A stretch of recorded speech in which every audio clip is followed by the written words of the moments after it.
चलन को, इस तरह के सिनेमा को प्रमोट करने में, सपोर्ट करने में, प्रमोट से भी ज्यादा होता है सपोर्ट करना, क्यों मदद नहीं करते हैं। बट मेरा मानना ये भी है कि भरत जी, मैं आप ही से बात करूंगा कि आफ्टर दिस फिल्म पॉलिसी चीजें बदलेंगी, तो इस बदलाव को हमें वेलकम करना चाहिए। और आपकी बात, एक बात बहुत इंपॉर्टेंट भरत भाई ने बोली, जो मुझे भी इनकी बात बहुत सही लगी, कि सिनेमा जो है सबसे एक्सपेंसिव मीडियम है कहानी कहने का, स्टोरी टेलिंग का सबसे एक्सपेंसिव मीडियम है सिनेमा।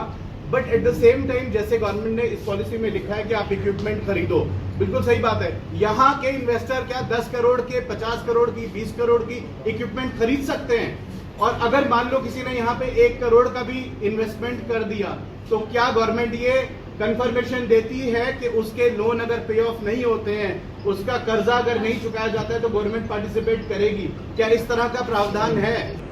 आप कहते हैं कि आप तभी आपको कंसिडर किया जाएगा जब आप इंटरनेशनल अवार्ड लेके जाएंगे। आपने वहाँ पर लिस्ट दे दी है एक लंबी चौड़ी। सर आप मुझे बताइए, पिछले 20 सालों में जम्मू कश्मीर से कितने लोगों को इंटरनेशनल अवार्ड मिला है? उसके बाद जाकर के हम इस पॉलिसी में हम या इस सब्सिडी के हम हकदार होंगे। दूसरी बड़ी बात कि अगर मैं पॉलिसी दिखा करके बात करूं, इस पॉलिसी में कहीं पर भी पहले पेज से लेकर के एंड पेज तक हमारा, अगर मैं सिर्फ जम्मू की बात करूं तो there is nowhere in Jammu is here. पहला पेज भी सिर्फ डल लेक का है और कश्मीर का डल लेक है, और लास्ट पेज भी कश्मीर का डल लेक है, स्प्रिंग गोल्फ कोर्स। फिर उसके बाद पहले जितने भी इंपॉर्टेंट पेजेस हैं जिसको देख के कोई आता है फिल्म की शूटिंग के लिए, उसमें कहीं पर भी जम्मू का कहीं नामो निशान नहीं है।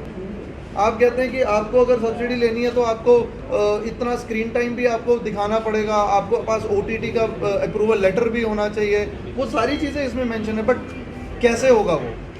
एजुकेशन कैसे देंगे आप एक रीजनल सिनेमा को? इसमें आपने कहीं पर भी जो लोकल जो टैलेंट है, चाहे वो टेक्नीशियन हो, चाहे वो एक्टर हो, चाहे वो प्रोड्यूसर हो, फिल्म मेकर हो, कोई ऐसा एसोसिएशन का कहीं नामो निशान नहीं है।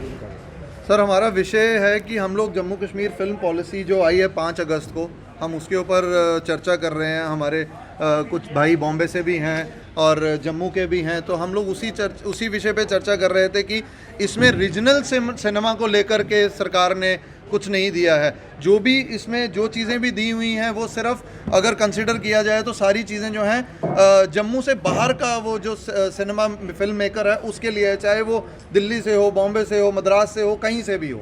नहीं, ऐसा नहीं है। मैं ये कहना चाहूँगा कि बिल्कुल जम्मू कश्मीर के लोगों को भी इसमें बेनिफिट दिया गया है। जी हाँ, इतना ज़रूर है कि इसमें अमेंडमेंट्स की, कुछ चेंजेस की ज़रूरत है ताकि जम्मू कश्मीर के लोगों को बेनिफिट हो सके। और मेरा ये मानना है कि ये पॉलिसी माइलस्टोन है। आप प्लीज़ इसको वेलकम कीजिए, प्लीज़ इसको सपोर्ट कीजिए। जब ये नहीं थी, किसी चीज़ का होना, उसकी आप उम्मीद तो जगाइए।